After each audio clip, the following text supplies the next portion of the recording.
আসসালামু আলাইকুম। খেলা একাত্তরের technical show round up with Roni থেকে স্বাগত জানাচ্ছি আমি রবিউল ইসলাম রনি। গতদিন আমরা আসলে কথা বলছিলাম ফিট মুভমেন্ট, ওয়েট ট্রান্সফার এই অংশগুলো নিয়ে। যদি আপনারা না দেখে থাকেন কমেন্ট বক্সে আসলে ডিটেলসটা দেয়া থাকবে, সেটা থেকে দেখে নিতে পারেন। আজকে আমরা একটু উপরের দিকে উঠে আসব। আমরা আজকে কথা বলবো ব্যাক লিফট নিয়ে এবং খুব স্পেসিফিকভাবে হাই ব্যাক লিফট নিয়ে। এই মুহূর্তে মডার্ন ক্রিকেটে হাই ব্যাক লিফট বেশ জনপ্রিয় একটা চিন্তা, একটা ধারণা, একটা প্রসেস। আধুনিক ব্যাটাররা হাই ব্যাকলিফট ব্যবহার করেন, এর কিছু বেনিফিটও রয়েছে। সো বেনিফিটটা ব্যাখ্যা করার জন্য আমরা আগে চলুন দেখে নেই যে হাই ব্যাকলিফটটা থাকলে কি হয়। একটু একটা ইমেজ দেখি।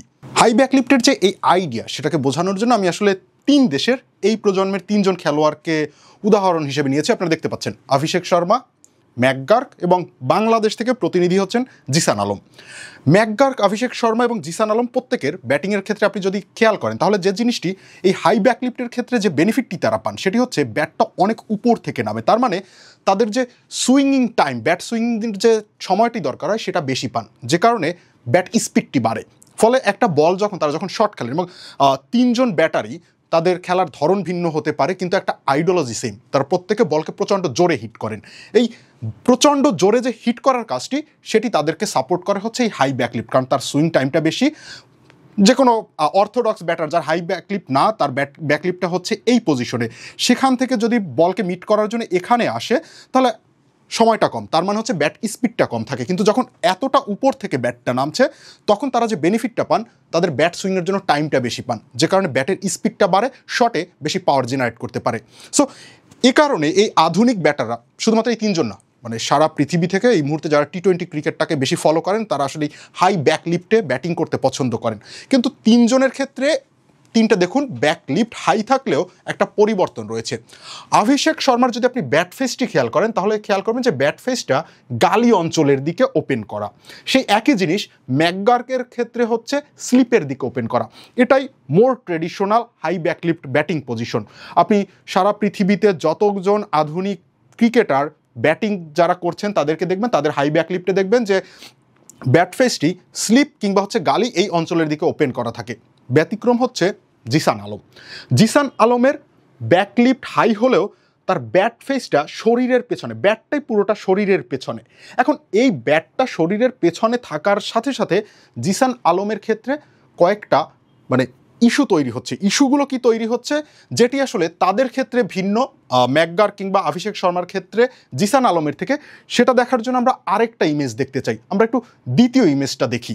দ্বিতীয় ইমেজটায় যদি আমরা চলে যাই, এবার খেয়াল করুন হাই ব্যাকলিফটে যখন লেগ সাইডে ম্যাকগার্ক কিংবা হচ্ছে অভিষেক শর্মা শট খেলছেন, এটি হচ্ছে লেগ সাইডে তার ব্যাট সুইংয়ের লাইন, এটা হচ্ছে অভিষেক শর্মার ব্যাট সুইংয়ের লাইন, তার মানে এটি স্ট্রেট নামছে, কোনো ধরনের সেখানে বাধা নেই। যখন তারা অফ সাইডে এই দুজন শট খেলছে তখন হচ্ছে তাদের এই কার্ভ হয়ে ব্যাটের সুইংটা কার্ভ হয়ে অফ সাইডে চলে যাচ্ছে কিংবা স্ট্রেট চলে যাচ্ছে। অভিষেক শর্মার ক্ষেত্রেও সেম, কোনো ধরনের বাধা তৈরি হচ্ছে না। প্রবলেমটা তৈরি হচ্ছে জিসান আলমের যে স্ট্যান্সটা রয়েছে সেখানে। এটি হাই ব্যাকলিফট থাকলেও যেহেতু তার ব্যাট পজিশনটা শরীরের পেছনে, তার মানে তার এই বলকে যদি লেগ সাইডে তাকে খেলতে হয় তাহলে ব্যাটকে আগে শরীর থেকে বের করে আনতে হয়। শরীর থেকে বের করে আনতে গেলে তাকে একটা এক্সট্রা এই এরিয়াটুকু এক্সট্রা মুভ করাতে হয় ব্যাটকে, যেটা আসলে আপনার ম্যাকগার্ক কিংবা হচ্ছে অভিষেক শর্মাকে করতে হয় না। অফ সাইডে শট খেলতে গেলেও একই ঘটনা, এই অংশটাকে আগে ব্যাটকে এক্সট্রা মুভ করাতে হয়, তারপর ওই কার্ভটা তৈরি হয় যদি অফ সাইডে শট খেলতে চান কিংবা হচ্ছে স্ট্রেট শট খেলতে চান। এখন অফ সাইড, লেগ সাইড দুই সাইডেই আপনার ম্যাকগার্ক এবং অভিষেক শর্মার জন্য শট খেলা খুব বেশি ইজিয়ার, কারণ হচ্ছে তার এই এক্সট্রা যে টাইমটা রয়েছে এটাকে মুভ করাতে হয় না, ব্যাটের সুইংটা খুব ক্লিয়ার থাকে, কোনো পজ থাকে না। জিসান আলমের ব্যাটটা শরীরের পেছনে থাকার জন্য জিসান আলমকে কয়েকটা সমস্যা ফেস করতে হয় বা করতে হবে সামনের দিকেও, যদি তিনি এই অংশটা কিছুটা কারেকশন না করেন।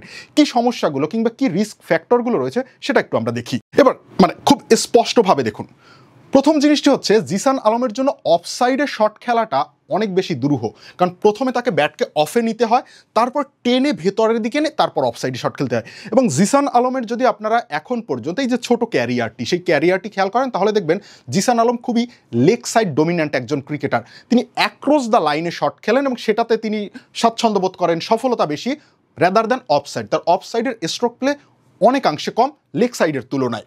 দ্বিতীয় যে অংশটি তৈরি হয় সেটি হচ্ছে অফসাইডে, আপনি এখান থেকে স্পষ্ট দেখতে পাচ্ছেন অফসাইডে তার জন্য শট খেলা ডিফিকাল্ট, অ্যাক্রস দ্য লাইনে লেগ সাইডে শট খেলা তার জন্য অনেক বেশি ইজিয়ার। তৃতীয় যে জিনিসটি সেটি হচ্ছে যেই মুহূর্তে বলগুলো শরীরের ভেতরের দিকে আসে, আধুনিক ক্রিকেটে এমনিতেই ব্যাটাররা ইনকামিং ডেলিভারিতে একটু বেশি ভালনেরাবল, তাদের ব্যাটিং স্ট্যান্সের জন্য, তাদের হাই ব্যাক লিফটের জন্য। কিন্তু জিসান আলমের জন্য ইনকামিং ডেলিভারি ফেস করা আরেকটু বেশি দুরূহ। কেন আরেকটু বেশি দুরূহ? কারণটি হচ্ছে সরাসরি যদি তাকে ব্যাটটি নামাতে হয় তাহলে তার শরীর বাধা পাবে, কারণ তার ব্যাটের ফেস ওপেন থাকলেও তার হ্যান্ড পজিশন যেটি গ্রিপ যে অংশটি রয়েছে সেটি স্ট্রাক, এটি ক্লোজড। সো এখন এখান থেকে যদি সরাসরি ব্যাটকে নামাতে হয় সেক্ষেত্রে যে জিনিসটি তৈরি হবে তার ফিট সেটি তার জন্য বাধা হয়ে দাঁড়াবে। তার মানে তাকে একটা এক্সট্রা টাইম এদিকে ব্যয় করতে হবে, তাকে ব্যাটকে অফ সাইডে সরিয়ে নিতে হবে, তারপরে টেনে নামাতে হবে। এখন এই ব্যাটের ফেসটা প্রথম অবস্থায় যে সমস্যাটি তৈরি করবে সেটি হচ্ছে স্ট্রেট নামবে না, নামবে অ্যাক্রস দ্য লাইনে। দ্বিতীয় যে সমস্যাটি তৈরি হবে সেটি হচ্ছে একটা এক্সট্রা টাইম তার দরকার হবে। এখন আন্তর্জাতিক ক্রিকেটে যখন আপনি 140 কিলোমিটার গতির বল, 145 কিলোমিটার গতির বল, এই বলগুলো খেলবেন, ওইখানে ওই যে একটা মিলি সেকেন্ড এক্সট্রা সময় লাগছে, এটা খুব গুরুত্বপূর্ণ হয়ে দাঁড়ায়। এটা একজন ব্যাটারের উইকেটকে ভালনারেবল করে দিতে পারে। ফলে যদি যে কোনো ব্যাটার, শুধুমাত্র জিসান আলমের জন্য না, যে কোনো ব্যাটারের যদি ব্যাটের ফেস ওপেন থাকার পরেও তার গ্রিপ পজিশন ক্লোজড থাকে, তাহলে তার জন্য স্ট্রেট ডাউন দ্য লাইনে ব্যাট নামানো ইম্পসিবল মোটামুটি।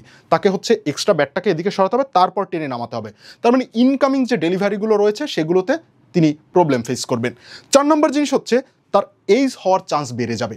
এইজ হওয়ার চান্স বেড়ে যাওয়ার কারণটা ওই একই জিনিস, যেহেতু তাকে আসলে যে ধরনের শটই খেলতে হোক না কেন আগে ব্যাটকে শরীর থেকে সামনে নিতে হয়, এই যে এক্সট্রা সময়টা তাকে বের করতে হয়। তারপর আপনি যদি অফসাইডেও শট খেলতে চান দেন আর একটা কার্ভ করতে হয় ব্যাটকে। সো প্রথমে আপনি বাইরে নিচ্ছেন ব্যাটকে, তারপর আবার ভেতরে নিয়ে তারপর আবার বাইরে ব্যাট বের করে দিচ্ছেন।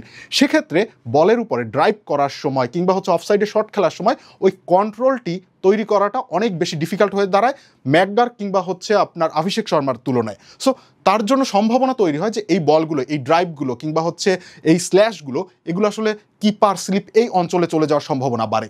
এখন মানে এই রিস্কগুলো রয়েছে জিসান আলমের ব্যাটিংয়ে, কিন্তু হাই ব্যাকলিফট এটাকে আসলে এই মুহূর্তের ক্রিকেটে যদি তিনি যে ধারার ক্রিকেটটা খেলতে চান, পাওয়ারফুল শট খেলতে চান, সেক্ষেত্রে এটিকে আসলে সরিয়ে দেওয়া যাবে না।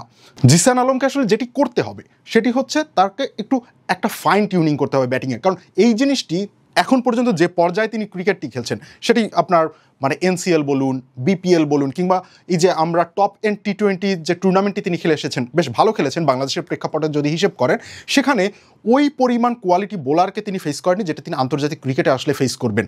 এই পর্যায়ে এসে অতখানি টেকনিক্যাল মনে করেন অ্যানালিসিস, তারপরে হচ্ছে সেটি ধরে ব্যাটারের ভুল বের করে সেই অনুযায়ী পরিকল্পনা করে তাকে আউট করা, এটা অনেকাংশেই কম হয়ে থাকে ঘরোয়া যে ক্রিকেটগুলো রয়েছে সেই লেভেলে। কিন্তু যখন তিনি জাতীয় দলে আসবেন, যখন এই 2-3টা ম্যাচ খেলে ফেলবেন, তার মানে ওই যে প্রতিপক্ষ দল তাদের কাছে প্রচুর পরিমাণে ডাটা থাকবে জিসান আলমকে নিয়ে, যে জিসান আলম কী ধরনের ব্যাটিং করছেন, তার ব্যাটের ব্যাকলিফটটি কেমন, তার হচ্ছে ফিট পজিশন কেমন। তার মানে এখানে যদি আমি জিসান আলমকে আক্রমণ করতে চাই, তার যদি উইকেটটি তুলে নিতে চাই, তাহলে আমাকে কোন জায়গায় বল করতে হবে। যে কারণে আপনি দেখবেন যে বাংলাদেশের কিংবা সারা পৃথিবীতেই অনেক ক্রিকেটার অনেক ভালো শুরু করার পরেও কয়েকটা ম্যাচ পরে তাদের একটা দুর্বলতা যখন প্রতিপক্ষ ধরে ফেলে, তারপর তাদেরকে ইন্টারন্যাশনাল ক্রিকেটে ওই পরিমাণ সাফল্য পাওয়াটা ডিফিকাল্ট হয়ে দাঁড়ায়। সো জিসান আলম যদি এই অংশটিকে কারেকশন করে নেন, তাহলে তার হাই ব্যাক লিফটের যে ব্যাটিংয়ে ওই পুরো যে বেনিফিটটি পাওয়া উচিত সেটি জিসান আলম পেতে পারবেন। সো জিসান আলম সেই ব্যাটিংয়ের বেনিফিটটি পান কিনা সেটি আসলে জিসান আলমের উপরে। আপনারা যদি এই ধরনের ব্যাটিং করে থাকেন, আপনার যদি ব্যাটের ব্যাকলিপ, আপনার হাই ব্যাকলিপ থাকে এবং ব্যাটের ফেস ওপেন থাকে কিন্তু হ্যান্ড পজিশনটি ক্লোজড থাকে, তাহলে এই অংশটি কারেকশন করে নিলে আপনার ক্যারিয়ারের উপকার হবে। সো আজকে এ পর্যন্ত, পরবর্তীতে আবারও আপনাদের সাথে দেখা হবে। সকলকে ধন্যবাদ।